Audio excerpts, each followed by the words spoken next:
프로라이프 운동과 국가양심의 회복. 조평세. 작년 4월 헌법재판소의 낙태죄 헌법 불합치 판결에 따라 낙태죄 조항 형법 269조 1항과 270조 1항은 올해 말까지 개정을 앞두고 있다. 정부와 거대 여당은 임신 14주까지의 낙태를 아무런 사유가 없이도 허용하고 24주까지는 성범죄로 인한 임신, 사회, 경제적 사유 등이 있을 때 허용하는 개정안을 국회에 상정했다. 현재 대부분의 낙태가 12주 이내에 이루어진다는 점을 고려할 때 이 개정안은 거의 모든 경우에 낙태를 허용하는 것이나 마찬가지일 뿐 아니라 기준이 매우 모호할 수밖에 없는 사회적, 경제적 사유에 따라 24주까지 낙태를 허용하기 때문에 사실상 낙태 전면 허용이나 다름없다. 매년 최소 15만에서 최대 110만 건으로 추산되어 세계 최고 수준의 낙태율을 기록하고 있는 한국은 60년대부터 수십 년 동안 산하 제한 혹은 가족계획이라는 이름으로 낙태를 묵인하고 사실상 권고해왔다. 한때는 국내 임신 경험자의 무려 절반 가까이가 낙태를 경험했다고 답한 설문조사도 있다. 또한 다른 나라와 달리 특이하게도 한국은 기혼 여성의 낙태가 미혼 여성의 낙태보다 더 많다. 간간이나 태아의 기형, 산모의 건강 위협 등을 이유로 낙태를 한 경우는 2% 미만이다. 대부분의 낙태 이유는 경제 환경이다. 낙태를 실제 가족 계획의 일환이나 가계의 짐을 더는 정도로 가볍게 생각해왔다는 것이다. 여기에는 20세기 중반에 유행했던 비과학적이고 인종차별적인 우생학이 그 바탕으로 자리 잡고 있다. 미국의 대표적인 낙태 전문기관인 가족계획연맹 플랜드 페런트ಹು드의 창립자이자 현대 산하 제한의 창시자인 마가렛 생어는 인종차별적인 우생학을 근거로 중국과 일본의 산하 제한 이론을 전파했다. 우리나라도 그 영향을 받아 6, 70년대의 산하 제한 정책을 전개한 바 있다. 그러나 낙태는 주수와 관계없이 분명한 살인이다. 그것도 자기 목소리를 전혀 낼 수 없는 가장 연약하고 작은 자에 대한 살인이다. 태아의 발달 과정을 조금만 자세히 들여다보면 이를 부정할 근거가 없다. 수정 후 3주면 이미 태아의 핏줄과 뇌, 그리고 척추의 기초가 만들어지고 빠르면 4주째부터 벌써 심장이 뛰며 눈과 귀 그리고 폐가 조직된다. 5, 6주에는 모든 팔다리와 손가락, 발가락들이 형성되고 7주면 99%의 근육이 존재한다. 이때부터 뇌 활동도 시작된다. 8, 9주면 근육 활동이 시작되고 11주면 웃음을 보이기도 한다. 무엇보다 중요한 것은 이 모든 태아 발달 과정의 설계도가 수정 후 1주 미만의 태아 속에 이미 존재한다는 것이다. 일반인은 물론 어느 과학자도 수정 후 태아 발달의 40주기 중 어느 때까지는 생명이 아니라고 단정하지 못한다. 우리는 너무 오랫동안 이 당연한 생물과학의 증거조차 무시하며 생활의 편의를 위해 우리의 양심의 목소리를 외면해왔다. 그렇게 무뎌진 양심은 국민의 도덕의식을 병들게 하고 결국 자유민주 대한민국마저 퇴보시켰다. 자유민주정은 무엇보다 시민의 도덕의식이 바탕이 되어야 존립할 수 있기 때문이다. 개인의 양심이 죽은 곳에서 자유민주주의는 살아남을 수 없다는 것이 역사의 교훈이다. 개인의 양심을 일깨우고 시민의 도덕을 보존하는 책무는 인간 상위의 높은 도덕적 창조주를 믿는 종교인들, 특히 기독교인들에게 지워져 있다. 그러나 대한민국의 교회는 그 마땅한 본분과 역할을 다하지 못했다. 미국의 경우 전국 차원에서 낙태를 사실상 합법화한 1973년 로드 웨이드 대법원 판결 이후 잠들어 있던 기독교인들이 비로소 깨어나기 시작했다. 이듬해인 1974년부터 매년 1월 미국의 복음주의 기독교인들은 수도 워싱턴에서 생명을 위한 행진을 열고 정치인들에게 낙태에 대한 경각심을 호소해왔다. 70년대 말 이 움직임은 모럴 메저리티라는 조직으로 결성되어 강력한 생명주의 대통령 로널드 레이건을 당선시키기도 했다. 현재까지도 이들 프로라이프 세력은 단일 이슈, 유권자 조직으로서는 NRA와 같은 총기 소유권 옹호 세력 다음으로 가장 영향력이 강하다. 2016년 모두를 놀라게 한 도널드 트럼프 대통령의 당선도 사실, 기독교 보수 대법관 임명을 위한 복음주의 기독교인들의 결집이 컸다. 실제로 당시 미국 복음주의 목회자들은 대선 투표 동기 중 1위를 대통령의 대법관 지명권이라고 밝힌 바 있다.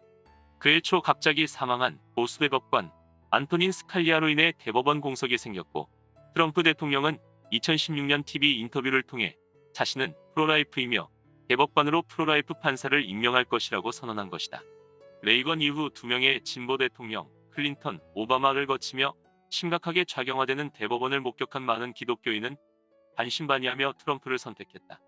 트럼프 대통령은 취임 직후 공약대로 보수법관인 닐 고르서치를 임명했고 이후 2018년 생겨난 공석에도 보수법관인 브렛 캐버노를 민주당의 강한 반발을 뚫고 임명해냈다.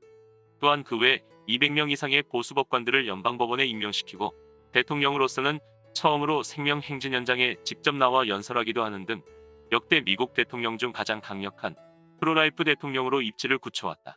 그리고 지난 9월 진보 페미니즘의 아이콘이었던 루스 베이더 긴즈버그 대법관의 죽음으로 생겨난 대법원 공석에 트럼프 대통령은 또 한 명의 강력한 보수법관 에이미 코니 베러 판사를 임명했다. 베러 판사는 독실한 카톨릭 신자이자 강력한 보수주의자일 뿐 아니라 스스로 2명의 입양아와 1명의 다운 증후군 장애 아동을 포함한 7명의 엄마이다. 그동안 공화당 대통령이 임명한 대법관은 많았지만 그들 모두 확실한 보수 대법관은 아니었다. 하지만 이번 베러 판사의 임명으로 사실상 루즈벨트 대통령 당시 이후 처음으로 미국 대법원에서 보수주의가 우위를 차지하게 된 것이다. 이제 미국은 거의 반세기 만에 로데 웨이드 판결을 뒤집을 가능성이 열렸다. 물론 대법원 판결은 시작에 불과하다. 다시 각 주와 문화 현장에서의 힘겨운 싸움이 기다리고 있다. 국민의 양심을 깨우고 사회 여론을 조성해야 하는 미국 교회의 역할은 앞으로 이 시대에 더욱 중요하다. 정제를 위함이 아닌 생명을 살리기 위함. 한편 낙태 합법화나 다름없는 낙태죄 개정의 위기에 놓인 한국도 지난 반세기 이후의 교훈을 배우고 그 생명운동에 동참해야 한다. 혹자는 낙태가 이미 만연한 한국의 상황에서 낙태죄를 유지하는 것은 대다수의 국민을 정죄하는 것이라고 주장한다. 하지만 죄책감을 덜기 위해 죄목을 없애자는 것은 태어날 아이의 고통을 없애기 위해 아이를 없애자는 주장만큼이나 궤변이 아닐 수 없다. 무엇보다 낙태죄는 개인을 정죄하기 위함이 아니라 아기의 생명을 살리기 위함이다. 필요하다면 낙태죄라고 부르는 대신 생명보호법, 생명존중법이라고 불러도 될 것이다. 사실 낙태를 고려하는 대부분 여성은 타인의 비난 이상으로 이미 자책감에 괴로워한다. 낙태를 이미 한 경우에도 마찬가지다. 정죄는 당사자의 마음을 닫게 할 뿐 실제로 태아 생명을 살리는 데 도움이 못 된다. 당사자에게 그 순간 실질적으로 필요한 것은 상처의 치유와 아이를 잘 키울 수 있다는 용기이지 자신이 얼마나 큰 잘못을 했는지 상기시켜주는 것이 아니다. 또한 생명을 살리기 위한 낙태죄의 올바른 개정안은 산모뿐 아니라 남성의 책임도 묻는 것이어야 한다. 산모가 원치 않는 아이도 낳아서 맡길 수 있도록 입양 규제도 완화되어야 한다. 생명 존중은 자궁 속의 생명뿐 아니라 자궁 밖의 생명에게도 마땅히 계속되어야 하기 때문이다. 프로라이프 운동은 동시에 프로패밀리 운동이자 프로입양 운동이다. 이 지극히 성경적인 생명운동에 한국 교회가 적극적으로 나서야 한다. 교회가 수많은 이슈로 분열되어 있는 것이 사실이지만 그럼에도 교회가 연합해 한 목소리를 낼 수 있는 한 가지가 있다면 그것은 인간 생명 존중에 대한 것일 것이다. 적어도 모태에서 사람을 빚으셨다는 성경의 증언과 살인하지 말라는 명령에 대해 이견이 있을 수는 없기 때문이다.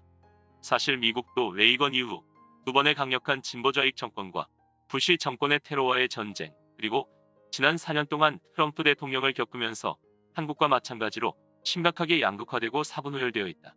일각에서는 남북전쟁 이후 가장 심각한 분열이라고 평가할 정도다. 그래서 내년 1월에 생명행진의 주제는 함께하면 강하다, 생명은 연합하게 한다로 정해졌다. 트럼프 대통령이 에이미 베러 판사를 지명한 9월 26일에는 미국 전역에서 수십만 명의 기독교인들이 워싱턴에 모여 기도 행진을 했다. 링컨 기념관에서 미 의회까지 이어진 무리의 행진에서 들려온 공통된 기도 제목은 다름 아닌 낙태에 대한 국가적 회개였다. 그리고 몇 시간 후 백악관에서 베러 판사 지명을 공식 발표했다. 교회가 연합해 앞장서 회개하며 한 목소리를 낼 때 여론이 조성되고 정치권이 반응한다.